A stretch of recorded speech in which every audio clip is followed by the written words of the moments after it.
The Vortani warship hung in the darkness of space like a metal insect waiting to feed. And inside its cold prison cells, hundreds of humans sat in chains and wondered if they would ever see sunlight again. Elara Chen pressed her thin body against the wall of her cell and listened to the sounds of crying all around her. The soft prayers of the old woman in the corner, the angry whispers of the men who still believed someone would come to save them. Nobody was coming.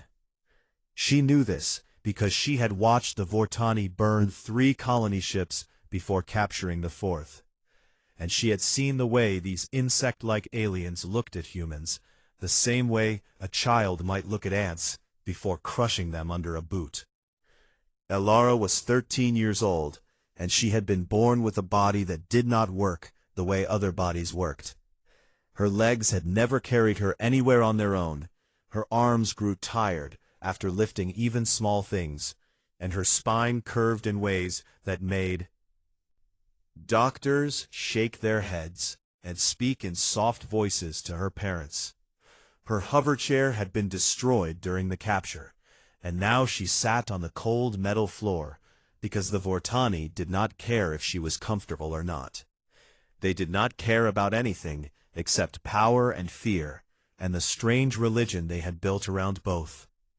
A Vortani guard walked past her cell and stopped to stare at her with its compound eyes, thousands of tiny lenses reflecting her small form back at her like broken mirrors. "This one is defective," the guard said to another, its translator device turning clicking sounds into words she could understand. "Why did we even bring it aboard?" "All cargo has value," the other guard replied. "Even broken cargo can serve a purpose." Elara did not react to their words because she had heard similar things her whole life. And she had learned long ago that people who saw only her wheelchair never bothered to look at anything else. Never saw the girl who had read more books than anyone in her colony by the age of 10. They never saw the girl who had learned to speak 4 languages because her mind was hungry even when her body was weak.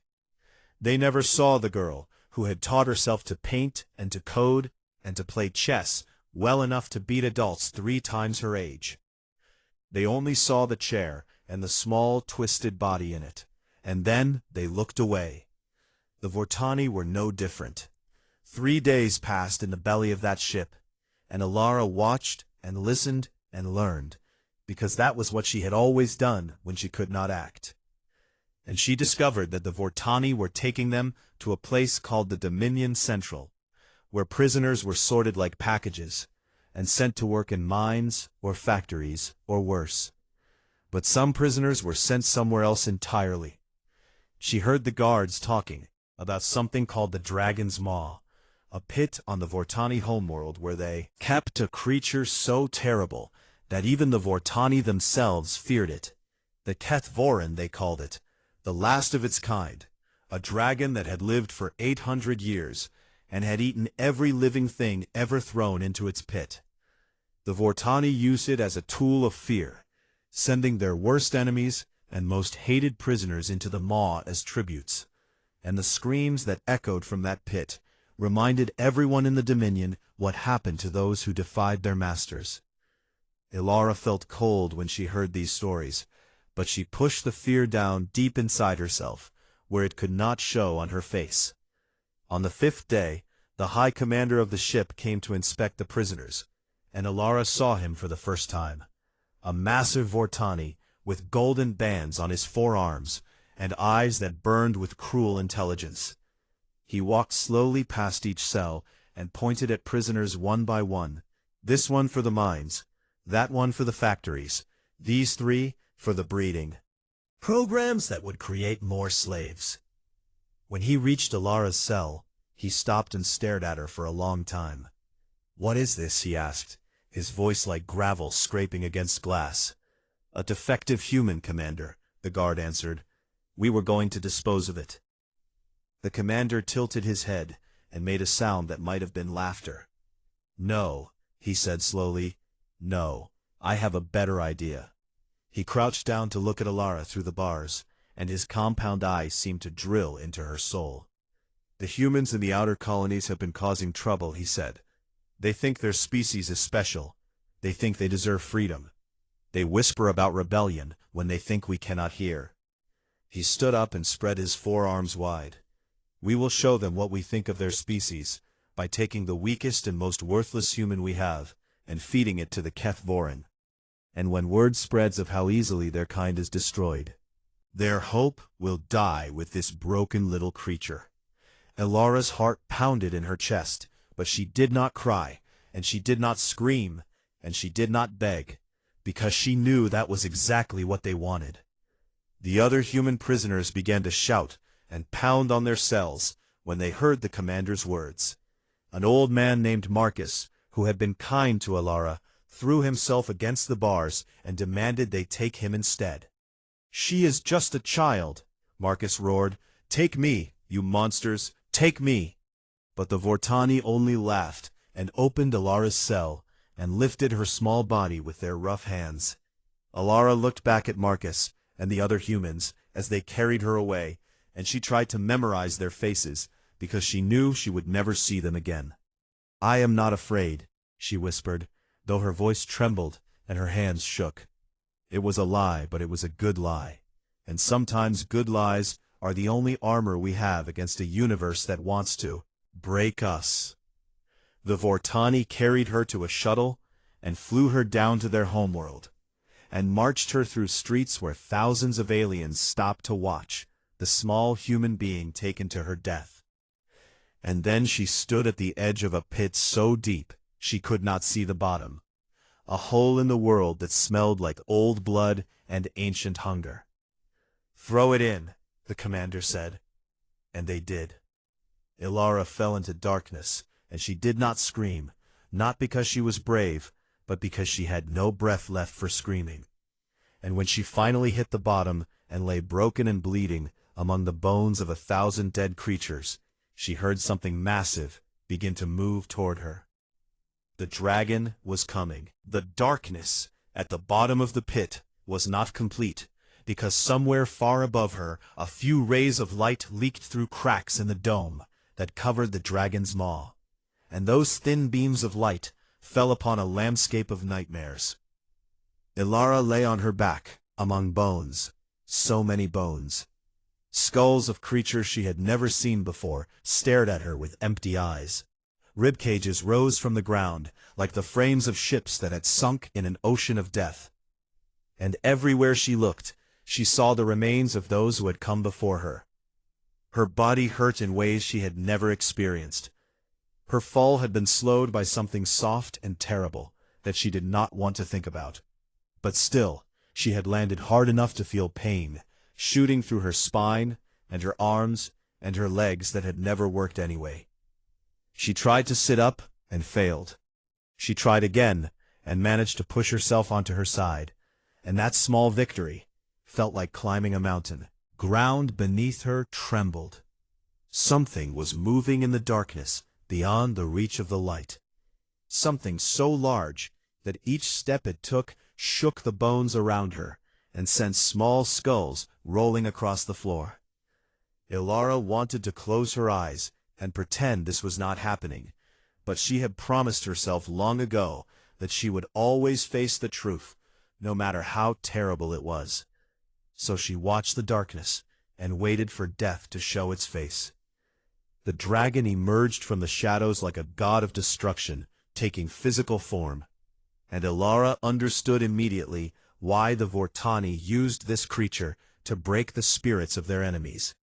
The Keth-Voron was beautiful and terrible in equal measure.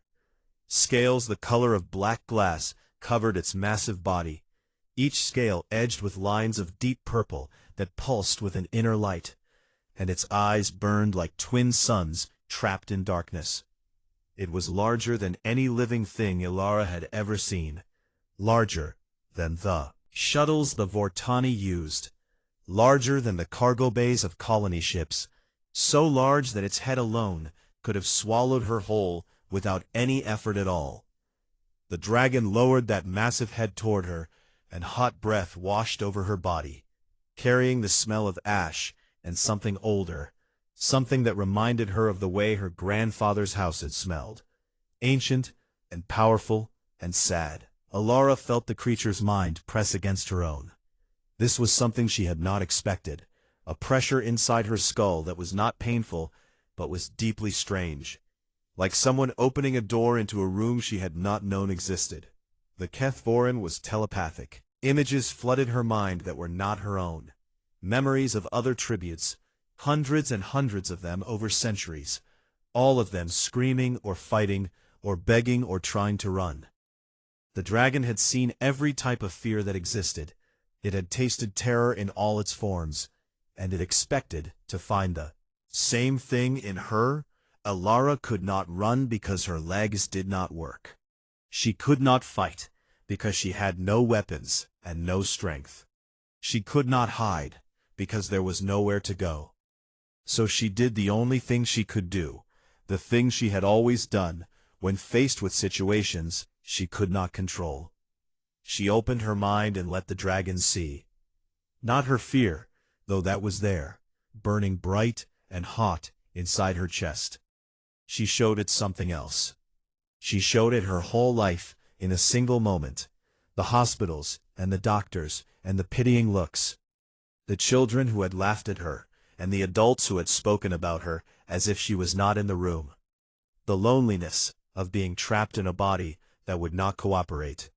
The long nights when she had cried into her pillow and asked the universe why she had been made this way. And beneath all of that pain, she showed the dragon something unexpected. She showed it the way she had learned to see the world from her wheelchair, to notice the things that people who could walk and run simply missed, the small kindnesses that passed between strangers, the beauty of a sunset watched from a window when you knew you would never run through the fields beneath it, the deep and powerful love she felt for every tiny good thing in a universe that had given her so few. The dragon went very still. In 800 years, no tribute had ever done this. They had all been too consumed by their own terror to think about anything except survival, too focused on the monster before them to see anything else. But Alara had spent her whole life learning to see beyond the surface of things, and when she looked at the Kethvorin, she did not see only a monster. She saw loneliness that mirrored her own. You are alone too, she thought, not speaking with her voice because her throat was too tight, instead pushing the words toward that presence in her mind. They killed your family, did they not? They killed everyone like you, and now you are the only one left. The dragon's massive head jerked back, as if she had struck it. I know what that feels like, Alara continued. I was alone in my colony too, not because everyone was dead, but because no one could understand what it was like to be me, to be trapped, to be different, to be seen as broken. She managed to push herself into a sitting position and looked up at the creature that was supposed to kill her.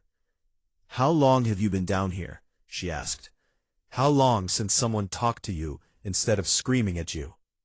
The dragon did not answer, but she felt something shift in its mind, a crack forming in walls that had been built over centuries. I am going to die down here, Alara said, and she was surprised to find that saying the words out loud made them less frightening. I know that. I cannot climb out, and no one is coming to save me, but before I die, I want you to know that I see. She reached out one thin arm toward the dragon's massive snout. I see you, and I am sorry for what they did to you. The Kethvorin stared at her for a long moment, and the fire in its eyes seemed to dim from rage to something softer. Then slowly, so slowly that Alara thought she might be imagining it, the dragon lowered its head until its snout touched her outstretched hand. Its scales were warm beneath her fingers, and in her mind she heard a voice that had not spoken to anyone in 800 years. My name is Forithkai, the dragon said, and I have been waiting a very long time for someone to see me. Alara smiled, despite everything, despite the pain and the fear and the certain knowledge of her own death. "Hello, Vorithkai," she whispered. "My name is Alara, and I am very glad to meet you." Far above the pit, in the shining towers of the Vortani Command Center, technicians stared at their monitoring screens and rubbed their compound eyes in confusion, because this had never happened before. The High Commander stood behind them, with his forearms crossed, and watched the footage play over and over again.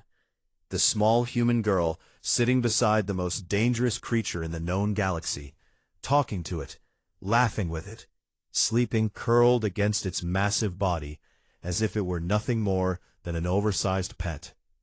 "This is impossible," he said to no one in particular. "The Kethvorin has killed every tribute within hours of arrival for 8 centuries. It should have torn her apart the moment she landed." "Perhaps the creature is sick," one technician suggested. "Perhaps it has grown too old to hunt." But the commander knew that was not true, because he had seen the dragon move, had watched it bring food to the girl, and curl around her to keep her warm. There was nothing old or sick about those movements. The Kethvorin had made a choice. It had chosen to let this worthless human live. Down in the pit, Alara sat with her back against Vorithkai's enormous side, and felt the rise and fall of his breathing like waves in a warm ocean. And she thought about how strange life could be sometimes.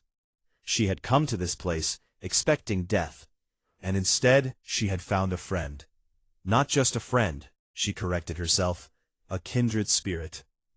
Through their telepathic bond, Vorithkai had shared memories with her that no other living being had ever seen.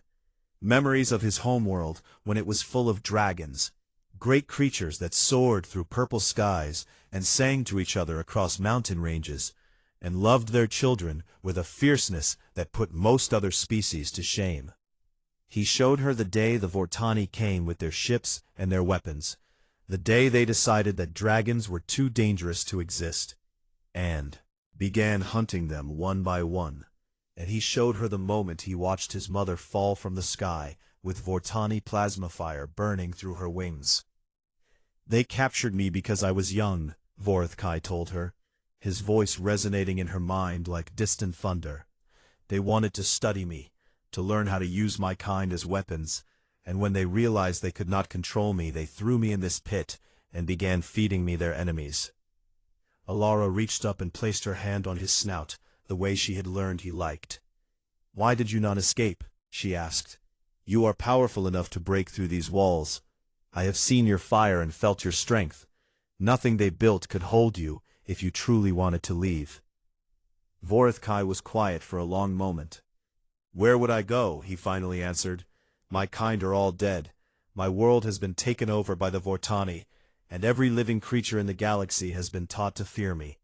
Used to frighten their children, the beast they threaten their enemies with." He turned one massive eye toward her. "If I escaped, I would still be alone. At least here I have purpose, even if that purpose is terrible." Alara understood this feeling better than she could express, the exhaustion of fighting against a universe that seemed designed to keep you small and trapped, the temptation to simply accept the cage because at least the cage was familiar. "I felt the same way sometimes," she admitted.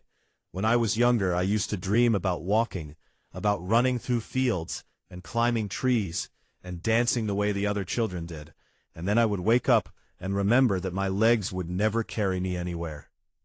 She smiled sadly. "For a while I stopped dreaming entirely, because it hurt too much to want things I could not have." "What changed?" Vorithkai asked. "My grandmother," Alara said. "She was very old and very wise, and she told me something I never forgot. She said that legs are not the only way to travel. She said the mind can go anywhere the body cannot reach. And she said that the people who change the world are not always the ones who can run the fastest." She looked around at the bones that surrounded them, the remains of those who had been strong and fast, and none of it had saved them. "I think she was right," Alara continued. "I think there are kinds of strength that have nothing to do with muscles and claws and fire. Vorethkai considered this. What kinds of strength do you mean? The strength to keep hoping when hope seems foolish, Elara said. The strength to be kind when the world is cruel. The strength to see beauty in dark places and to find friends in unlikely situations. She gestured at the two of them, a crippled human girl and an ancient dragon sitting together in a pit of death. Like this, like us, no one would have predicted that we could become friends, but here we are, and I think that is a kind of miracle. Something shifted in Vorethkai's massive body, and Elara felt an emotion through their bond that she had not felt from him before. Hope. Small and fragile and easily broken, but real. You are strange, little human, the dragon said. I have lived for 800 years and met thousands of beings from hundreds of worlds, and not one of them has ever made me feel the way you do. How do I make you feel? Like perhaps the universe is not entirely darkness, Vorethkai admitted. Like perhaps there is still something worth living for, even after everything I have lost. Elara felt tears forming in her eyes, but they were not sad tears. That is the kindest thing anyone has ever said to me. Above them, the monitoring drones hummed and recorded everything, sending footage back to the Vortani command center, where the High Commander watched with growing unease. Supposed to happen. The tribute was supposed to die, and the humans were supposed to lose hope, and the Dominion was supposed to continue its reign of terror unchallenged. Instead, a broken little girl was doing something that 8 centuries of warriors and heroes had failed to do. She was reaching the heart of the dragon. The commander made a decision. Prepare the gas chambers, he ordered. If the Kethvorin will not kill the human, then we will kill them both. This ends now. But as his technicians hurried to obey, none of them noticed the subtle shift in the dragon's posture far below. The way Vorethkai lifted his head toward the drones, as if he could sense what was coming. The way his eyes began to burn with something that looked less like despair and more like purpose. The Vortani had made many mistakes in their long history of conquest. They were about to make their last. Elara felt Vorethkai's body tense beneath her, and through their bond, she sensed a sudden alertness that had not been there before. A predator awakening after a long sleep. Something is wrong, the dragon said into her mind. The Vortani are activating systems that have not been used in centuries. I can feel the vibrations in the walls.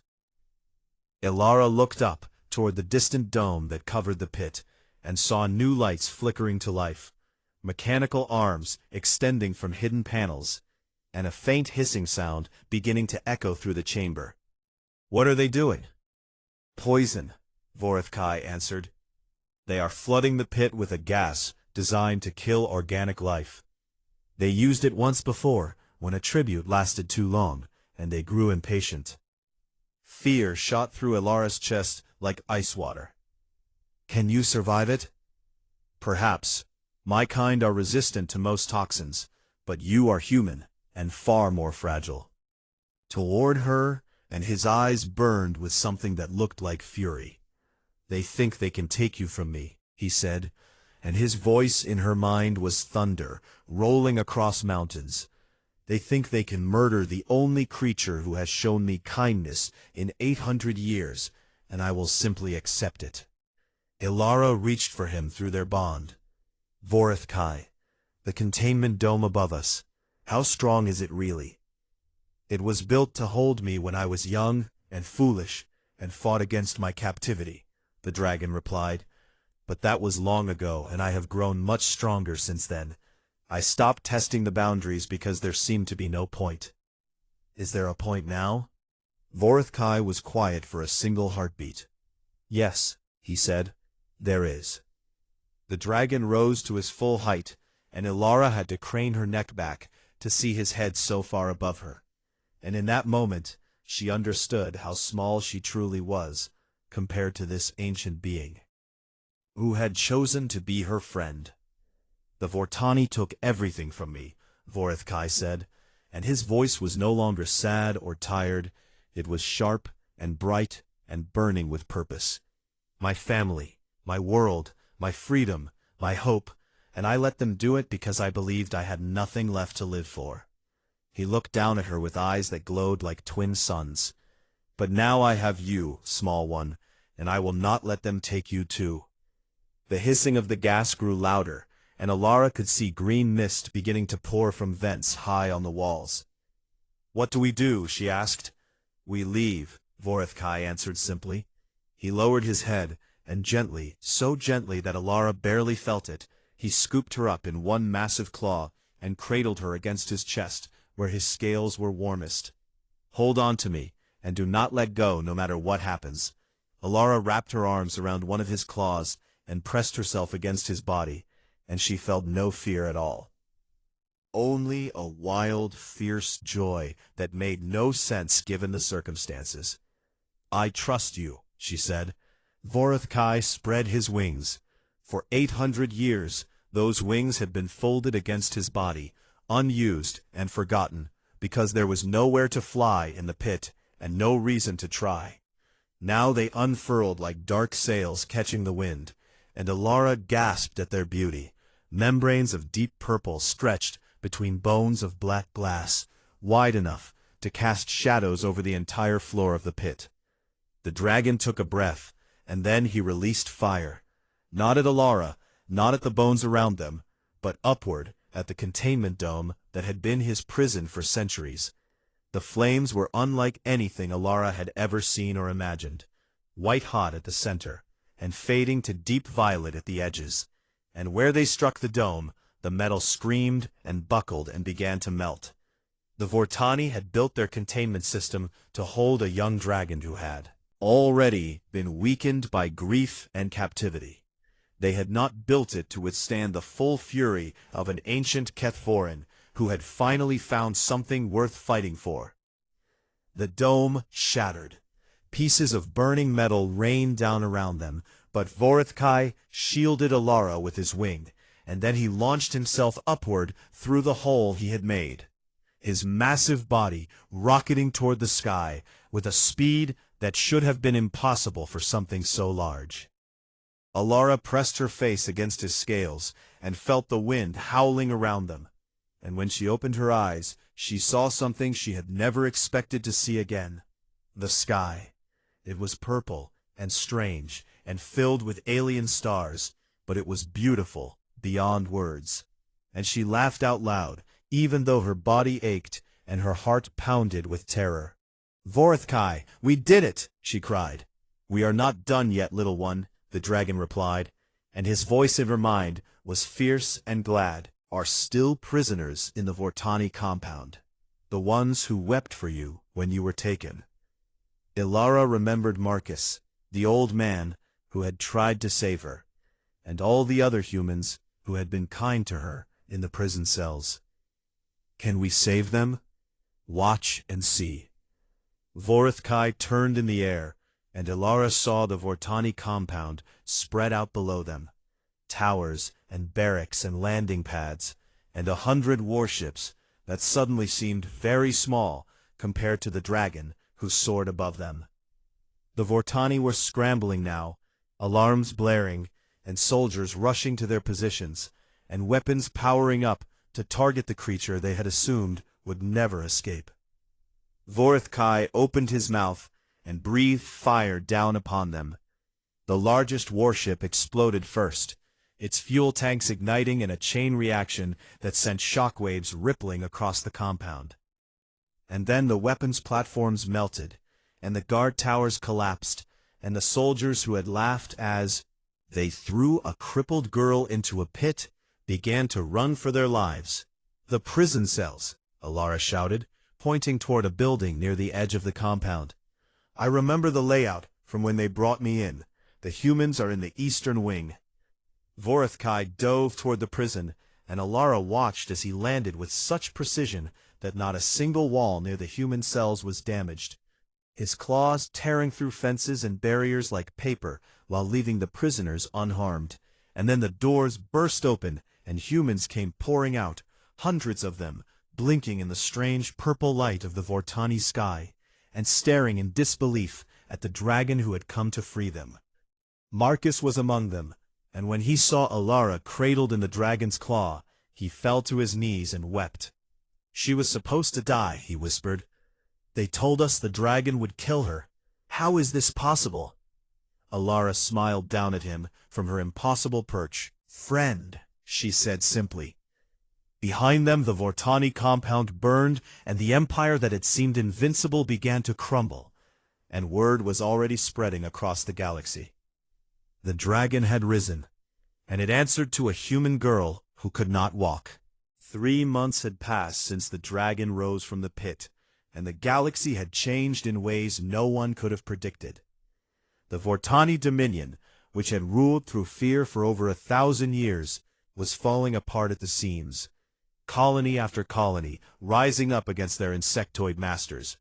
And everywhere the rebels went, they carried the same story on their lips.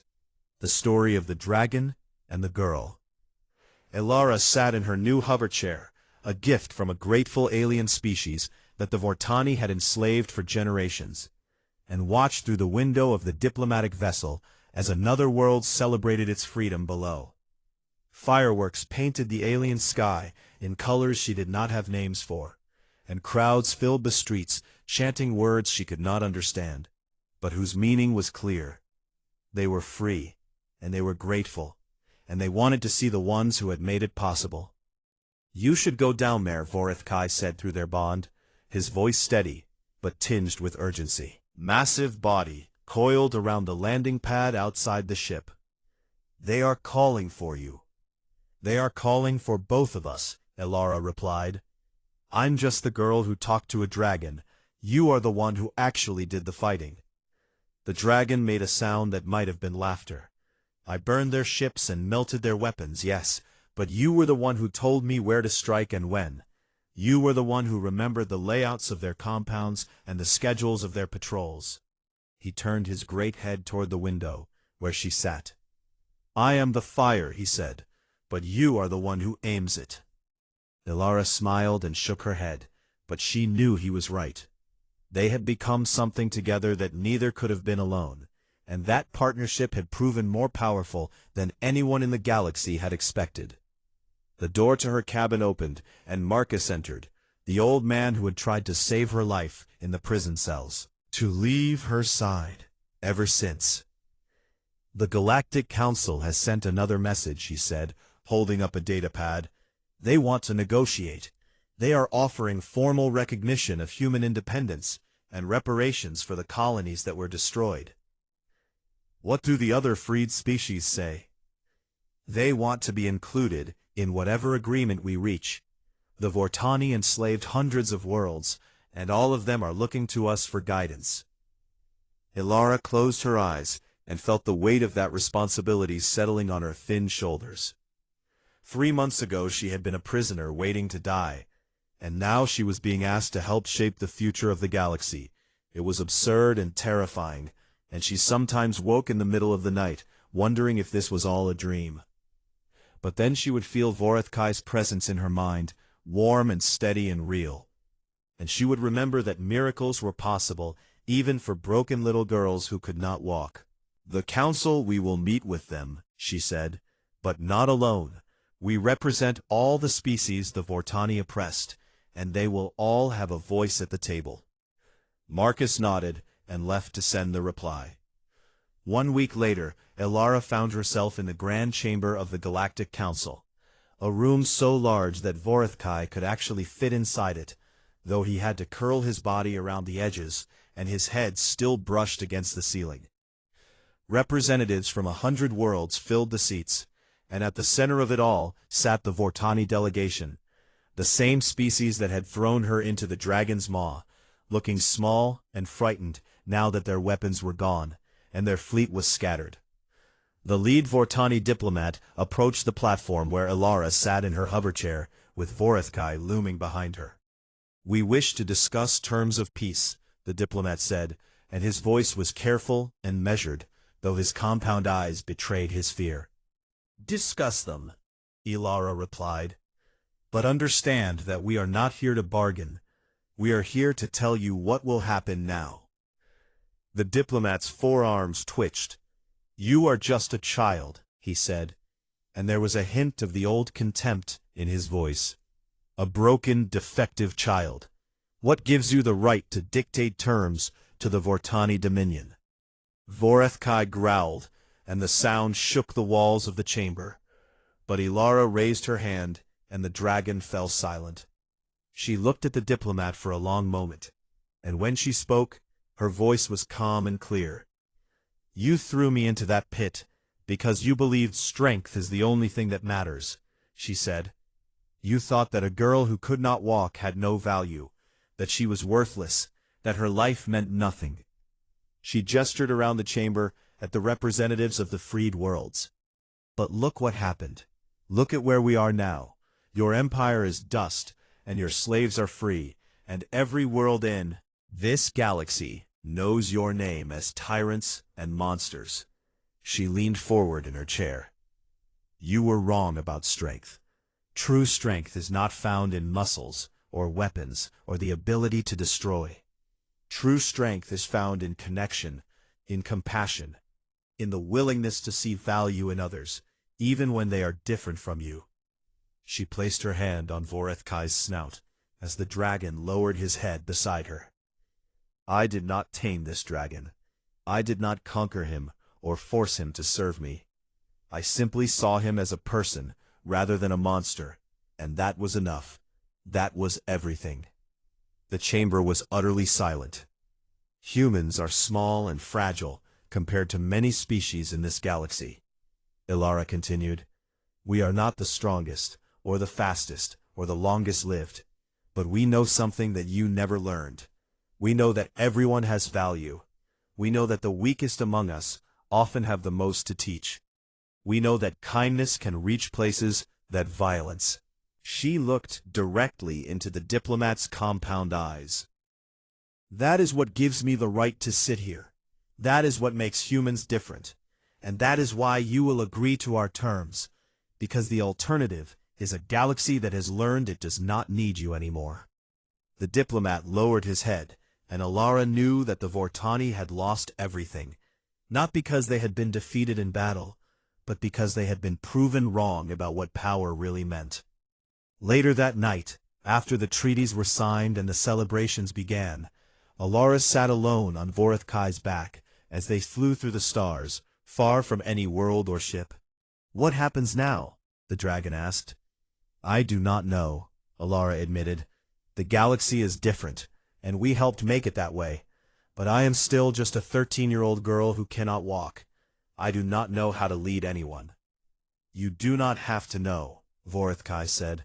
"You just have to keep doing what you have always done." "What is that?" "Seeing people," the dragon answered. "Truly seeing them, the way you saw me. That is all any leader really needs to do." Ilara thought about this for a long while as the stars wheeled around them. "Will you stay with me?" she finally asked. "Whatever comes next, will you be there?" Vorethkai's response came with such warmth that it brought tears to her eyes. "For as long as you want me, little one, I will never leave your side." And so the legend grew, spread by traders and travelers and former slaves across every corner of the galaxy, the story of the crippled girl and the ancient dragon, proof that the smallest and most broken among us could change everything, if only someone was willing to see their worth. The Vortani had believed that fear was the greatest power in the universe. They had been wrong. Love was stronger.